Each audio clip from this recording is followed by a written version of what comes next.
So when I moved everything out here, I put the subwoofers behind the TV to kind of hide them and put them over that planter. And Neo has decided that sitting in the subwoofers and laying in them is the right way to relax in the window. So I decided to build something and solve that problem.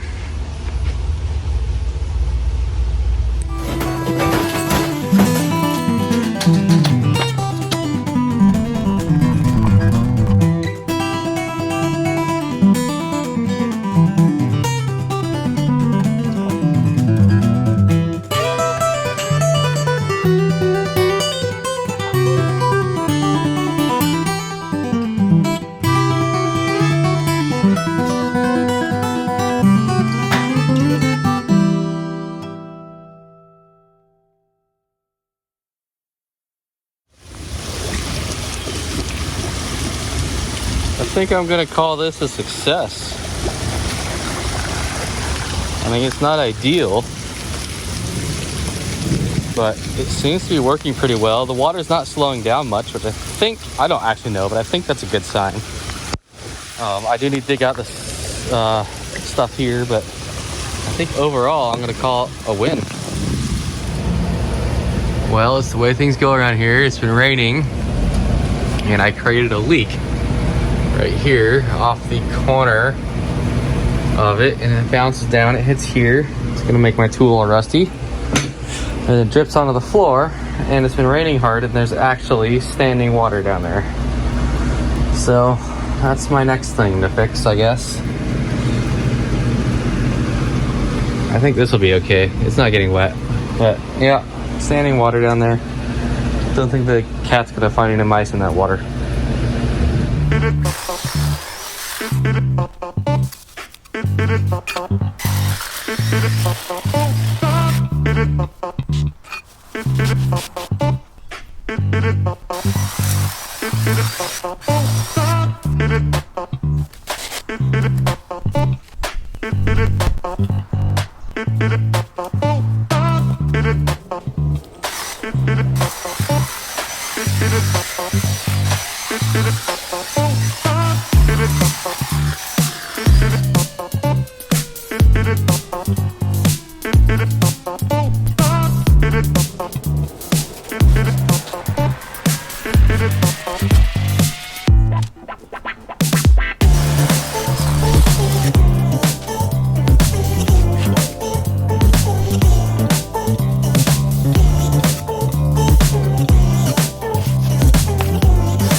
So a few weeks ago, I started the insulation job up in the attic, but I did not finish it. So I'm gonna do that today. It's nice and cool out, so I shouldn't bake too much up there.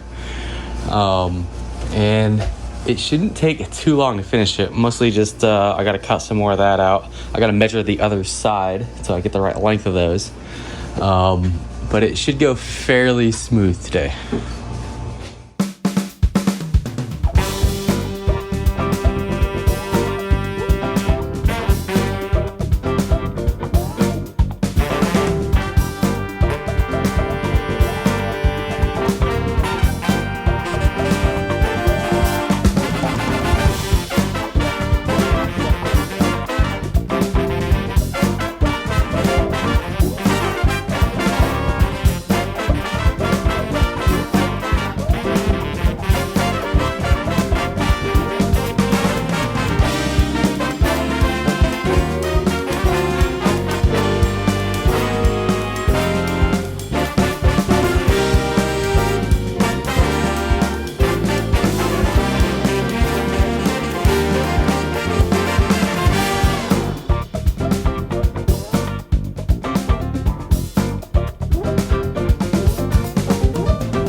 Hey, so I have pretty much all the insulation done up there on both sides. It's from that wall all the way down to that wall, with a couple exceptions for the vents.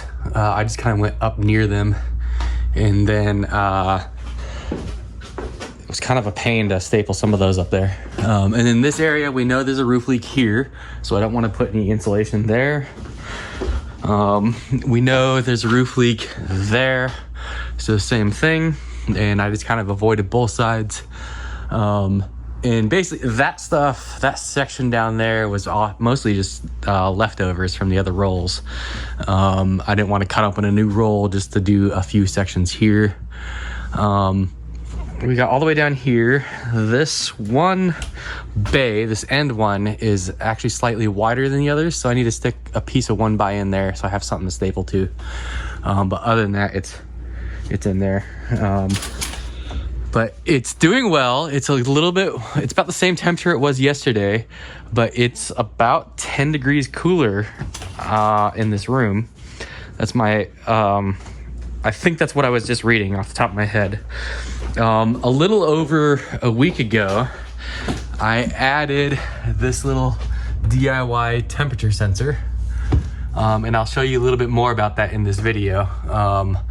But basically, it's been sitting here, and I've been monitoring this room and a few other rooms in the house for a week and collecting that data, throwing it in a database, and now with this insulation in, even just a few hours later, the data so far is saying that it's making an improvement, and also feels like it's making an improvement. Although it's really interesting because as you walk past certain points in the room, you can feel heat, like little waves of heat, but I don't know how normal that is. But this room is actually tolerable now, whereas before it wasn't so much. I'm going to show you another sensor, and then we'll actually dive into a little bit about what I'm doing with the sensors and collecting the data and how I'm using it. Okay, so as you can see, I have another one of these down here, but let's start by first just kind of giving a tour of how this thing actually operates. So basically, this is a 120 to 24 volt transformer. So it steps 120 volts down to 24 volts. Power comes down through here. One side is power, one side's ground. And then this line, you can see the cabling. One goes to here, one goes off, and then up this line. This goes to the thermostat, which right now is just a basic mercury thermostat. So it's essentially an on-off switch. Oh, I didn't notice there's actually a third line in here. And then it comes back and it goes through the valve body and then it comes back and goes out. So if you jump a wire from here to here, the heater will turn on, the furnace will turn on. What we have going on in the block here for mechanical bits, this is the line feeding the pilot light. That feeds gas to it. Right now it's off because it's summertime. And this, I'm assuming, is a thermocouple. And I think what happens is if the pilot light goes out, the thermocouple will turn off the gas flow to the pilot light. I definitely know that you cannot just turn this on, light it, and then let go of it. While it's in pilot mode, it will shut off. So I think the thermocouple has to warm up to keep that on, which is, everything's kind of right in there. So then this is fan control, and there's two of them here.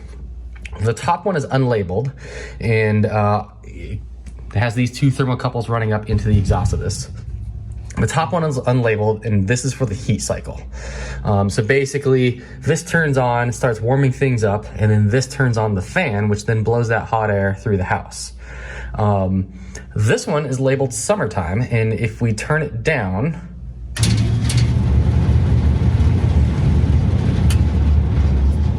the fan comes on. And I don't know what exactly the purpose of that is. I'm assuming it's just to keep air moving throughout the house or whatnot. But clearly it turns off as you turn it up, so I think it turns off as it gets warmer. Yeah, so I don't know. But either way, I wanted to figure out how to control this, because one of the things that's going on with all of these that I put in the house is I'm collecting data, and basically I'm able to, with all the AC units I added to the house, I'm able to keep the bulk of the house cool except for my bedroom. It gets a little bit warm up there.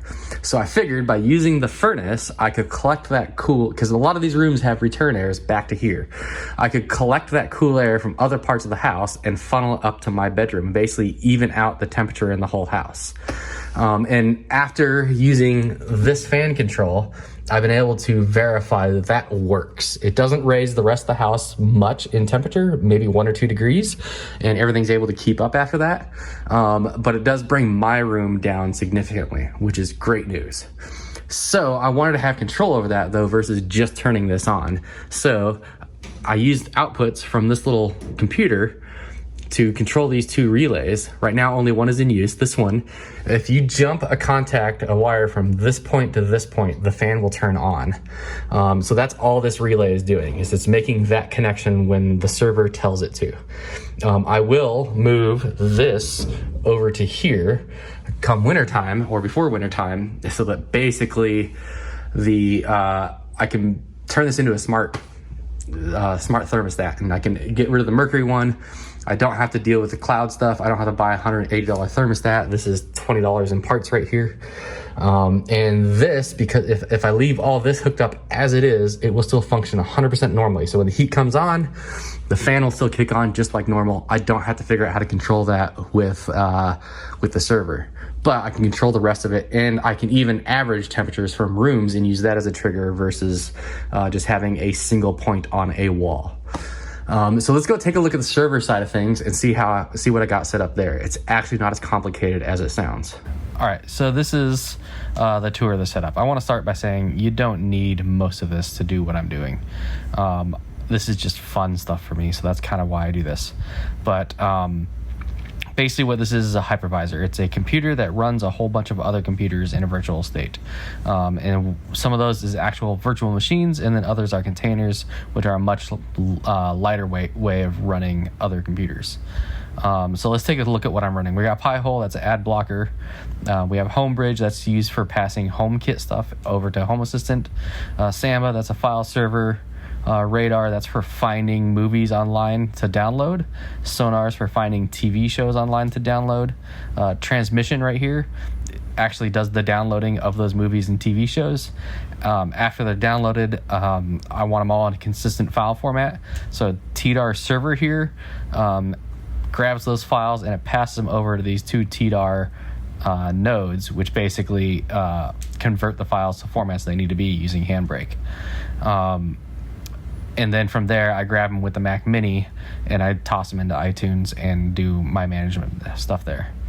We have InfluxDB. It's basically a database. A whole bunch of different devices are sending data to it and just kind of stores it. There's nothing really much to show you there because it's a database. And then we have Grafana, which is a way of pulling stuff out of that database and displaying it in fancy graphs. And then we have a time machine backup for this laptop that I do all this stuff on, and a time machine backup for the Mac Mini in the rack.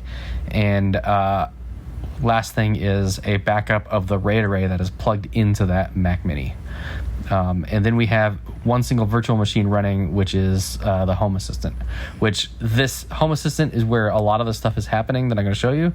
And it can easily be run on a Raspberry Pi for, a $60, $80 computer. And then we have the actual computers themselves listed here. These 3 are the blue ones that I picked up maybe half a year ago.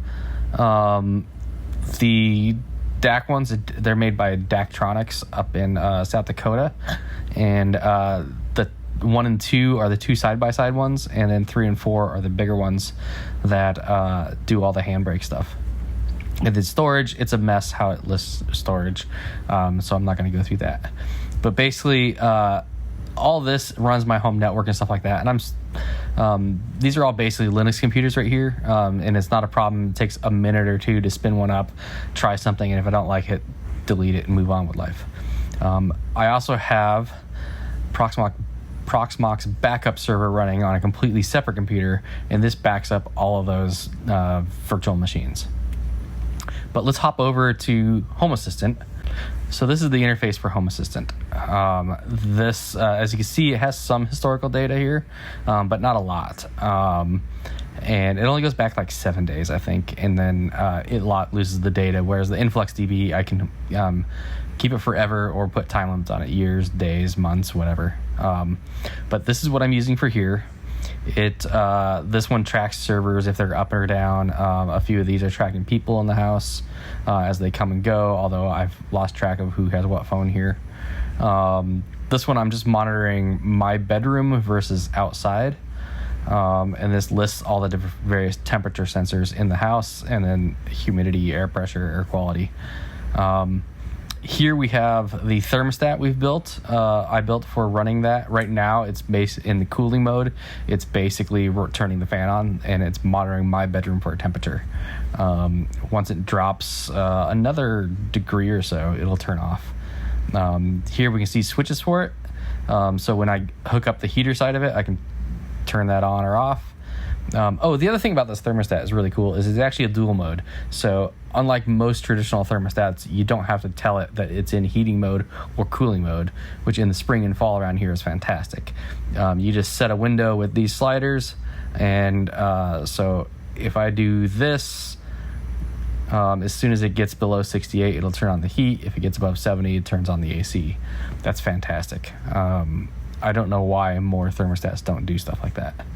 But basically, these are the switches that control the heat. You can see the fan is on right now.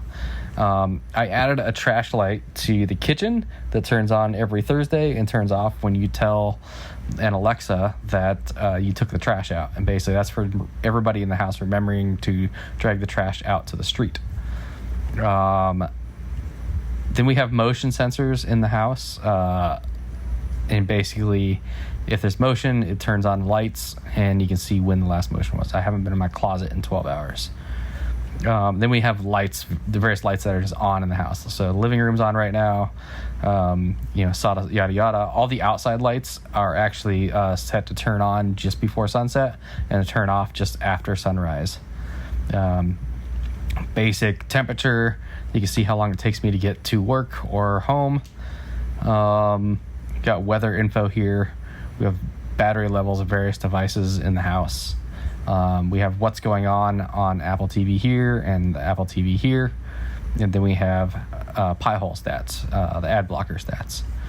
Those little computers, how do I get the data in here? It's through a thing called ESP Home. That's what the operating system on those computers is.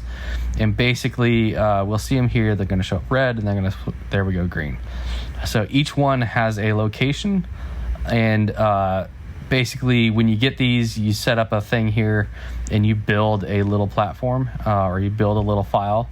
They're pretty basic. And from there, you save it or you click install and you load it onto there, and it starts doing what you're doing. You tell it in the files, you have to tell it like what pins you're using for what. In this case, it doesn't care about power or ground, but it does care about signal. So here we have digital data signals.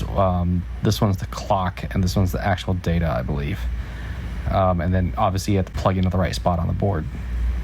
But it collects all these, and they just show up as other sensors in the system. And they actually just kind of automatically appear after you've added them here. And they're pretty basic and simple. Again, you can do all this with a single Raspberry Pi. I would recommend like an Intel NUC or something like that, or just an old laptop.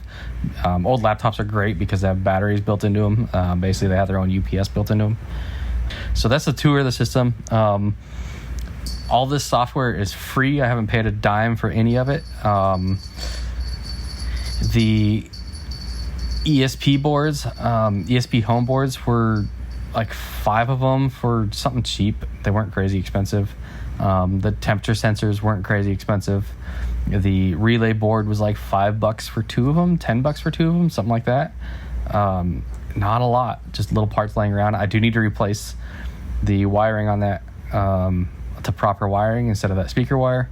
That's an easy thing to do, and I have a plan for mounting all that stuff properly, so that'll be up in an upcoming video. All of the stuff I've done basically has tutorials online on how to do it all.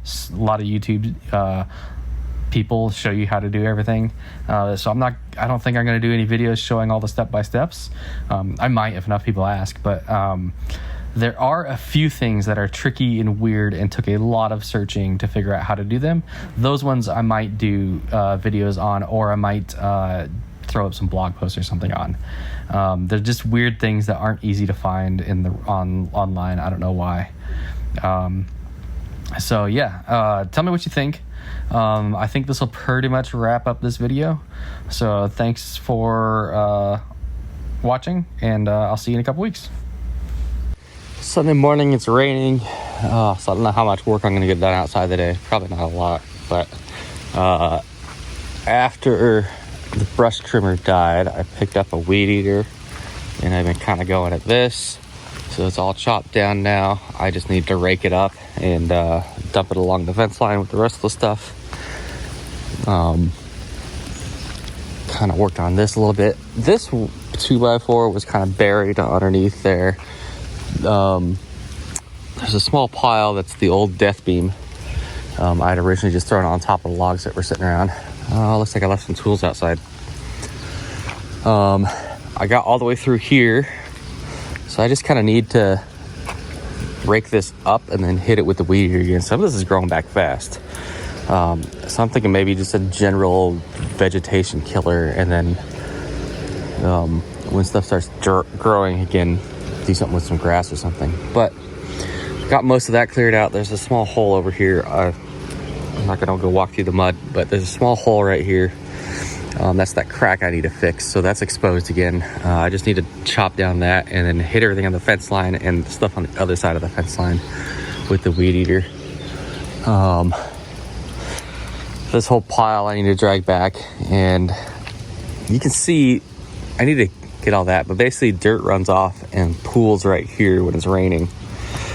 So this will never be really clean until I can do something about all that. I think long term what I really want to do is put a deck over that area, which means it shouldn't be a problem to just get rid of most of that dirt, and then that solves that problem. Kind of a deck with the same roof line as that, and just kind of a nice little area to chill out. This is working fairly well. Only a couple times this has gone over the edge. I'll show a picture here of doing that, of it happening at nighttime. I happened to catch this during a lightning strike. But overall it's doing well. I need to clean the gutters on the garage, and I need to climb up there and pull all the ivy off of the garage, especially the stuff that's getting on the roof, so that I don't wind up with a leaky roof again.